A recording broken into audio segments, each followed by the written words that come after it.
what we are seeing. This is the common carotid artery. This is vagus nerve, and this is internal jugular vein. This is internal jugular vein. All these are enclosed within the sheath that is known as carotid sheath.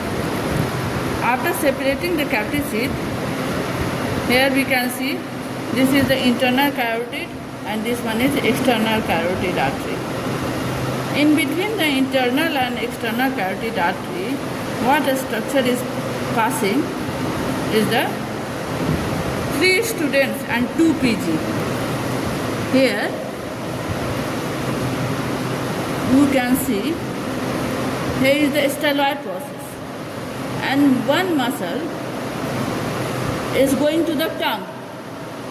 Here this one is tongue.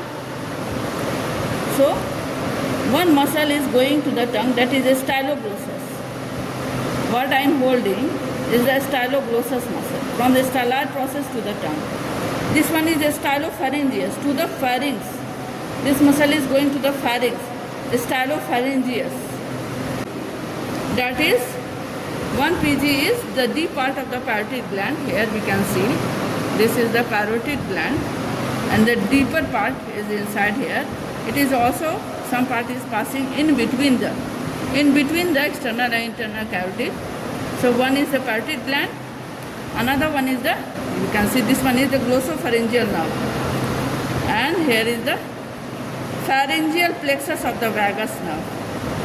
Pharyngeal plexus of the vagus nerve and the glossopharyngeal nerve. Pharyngeal plexus of vagus nerve and glossopharyngeal nerve. PG. Parotid gland, that is PG. So 2 PG